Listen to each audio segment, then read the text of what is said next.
Hi, everybody, and welcome to Screen Scene. I'm Kathy Andrews. And I'm Harold McCoo. Well, it's official. Pop star Michael Jackson is a father. That's right, Harold. Reports say Jackson's wife gave birth to a baby boy this morning. Rumors that the baby was coming began yesterday. Then the frenzy began outside the Los Angeles hospital where his wife gave birth. Well, if you've ever watched the Oprah Winfrey Show, you've heard her talk about her best friend, Gail. Well, now not only are they best friends, but talk show sisters as well. I talked with Gail in New Orleans at the NAPE convention about her new talk show. With all the tragedy around us, the Cosby murder and the countless other senseless killings in our community each day, we decided to dig into the Screen Scene archives to bring you stories that'll uplift and inspire you. We began with two dynamic people who dealt with life's twists and turns and came out winners. First, Demond Wilson.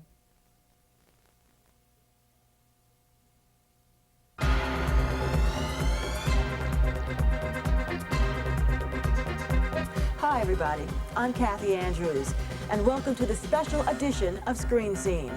On June 13th, 1994, the country was shocked to hear of the brutal murders of O.J. Simpson's ex-wife, Nicole Simpson, and her friend, Ronald Goldman.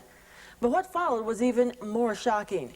The Football Hall of Famer was taken into custody and formally charged with the murders of his ex-wife and her friend.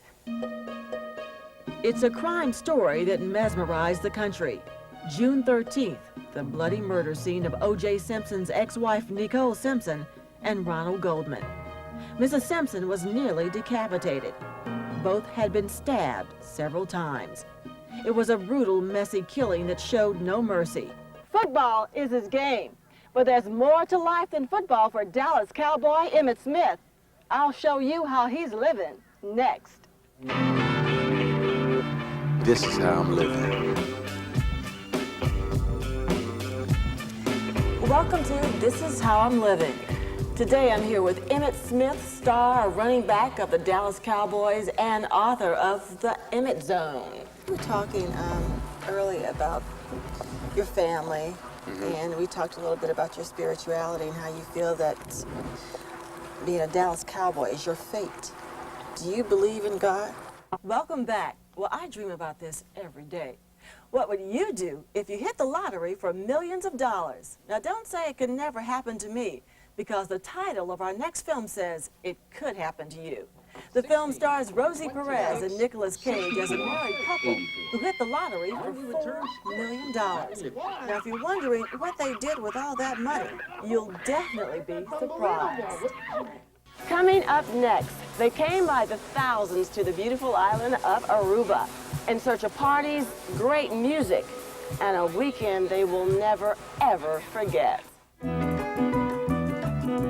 Welcome back to Screen Scene. Now, after you spent a lazy day just lounging on the beach, you could enjoy Aruba's nightlife.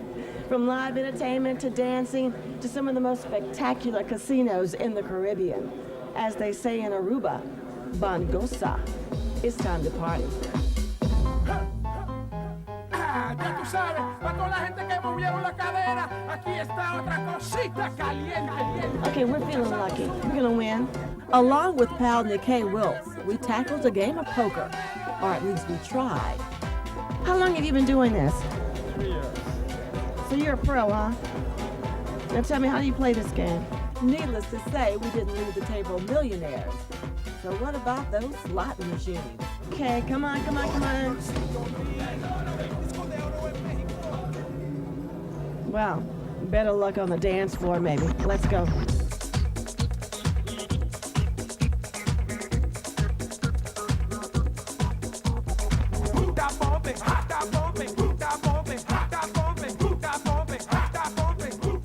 When it comes to nightlife in Aruba, all you have to do is ask around to find out why Aruba is definitely the place to be. So how long can you party in Aruba? Well, how long your body can take partying. Some 6 weeks, every night, some 2 days, and then they collapse. In fact, some of the people I met that night here for Sinbad's 70s Soul Music Festival said that they were having such a good time that they were staying in Aruba. Having a great time. As a matter of fact, I'm not going home. I'm staying. How long are you staying? Forever. I'm not going home. You going home? I'm not going home. Tell everybody back home in Fort Lauderdale I'm not coming back. They're not going home.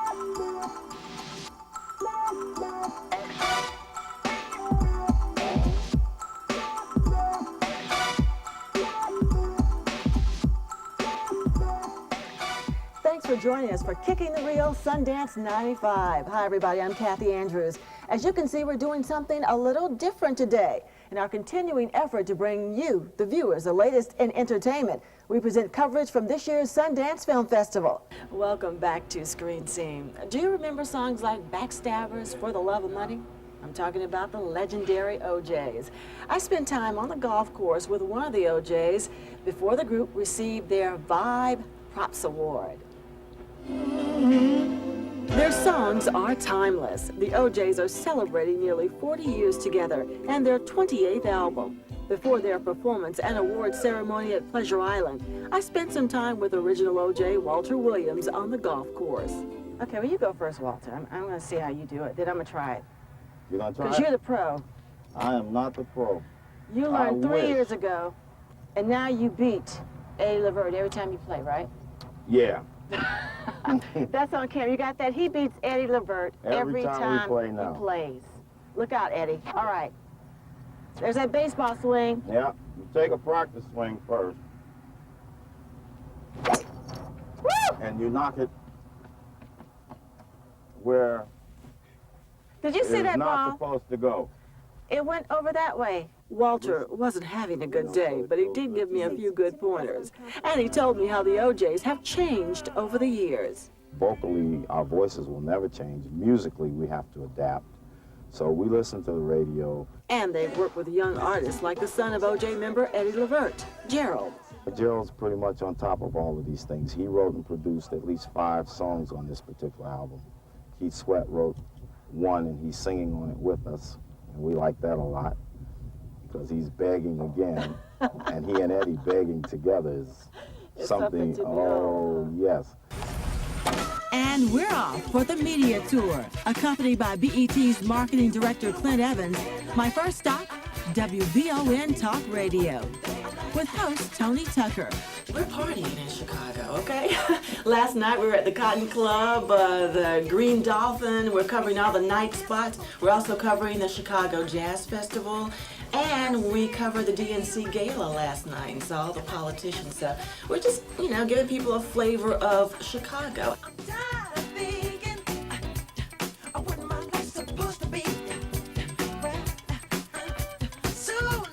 Next, the Chicago Defender, the nation's oldest African-American newspaper, and an interview with veteran newspaperman Earl Calloway.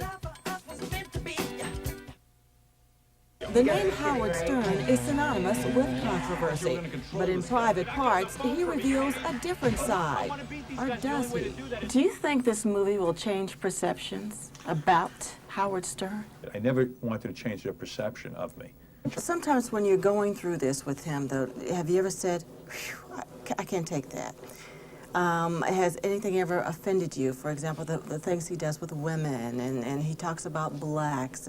I think what would be offensive is if he said those things and I didn't have the right to speak back. He says being an African-American journalist, he's experienced racism, but he takes it in stride. I mean, I think people in this country see African Americans on TV in a different light than they see others. What is the determining factor of your success? What makes Brian Gumbel get up every morning and do the Today Show? What drives me is just a desire to do everything as good as I can do it. Isaiah Washington and Hill Harper, welcome to the show. Hello, Kathy. Thank you. Glad to have you here. I'm telling you, I'm gonna be honest with you. I went in the movie with Harold, and I was thinking that this was going to be a movie about the Million Man March, about the event. And it just took me by surprise. It was emotional. It was a tearjerker. I started crying. I looked around. Everybody was crying, white and black. Was this the intention? I didn't know that it was going to be a movie about the Million Man March per se. I didn't know exactly like you. I didn't know how it was going to come about until I read the script. Tell me, what was the most challenging aspect of doing a movie, a cartoon? I guess the most challenging was to do all my parts without someone, well, most of my parts without someone actually being there, which kind of made it a little bit difficult to maintain eye level and get a rhythm off the opposite partner. What was it like working with your comrades, Charles Barkley, Patrick Ewing? How did they like playing the monsters? You know, they enjoyed it. I was very appreciative of their commitment to be a part of this. I mean, a lot of times you have competitive jealousy, and some of your former teammates or opponents won't want to do something like that. But these guys have had experience in doing commercials, so it felt comfortable for them to come and be a part of it. And I think people are going to have a joy watching them. Now, will we see you in any dramatic roles? Because you are a sex symbol. I'm sure the ladies would like to see you, in a sexy role. Well, The cartoons are cool, but... My wife would die if I kiss anyone intimately on TV. We decided to let Kathy off the hook. No more pop quizzes for you come until on, tomorrow. Come on with it, Harold. I'm ready. Now, tomorrow, catch Chicken. you by surprise. Okay. That's all the time we have. Be sure to tune us tomorrow for more Screen Scene. We're on location with Erykah Badu on her new video shoot, and we go one-on-one with bad boy Dennis Rodman. He's a bad boy. That's right. You don't want to miss it. You don't want to miss it either, so we leave you tonight with a little something from Brandy's little brother, Ray J. Have a good evening. Bye-bye, everybody. Tomorrow, pop quiz. Be there. Okay, I'll be there.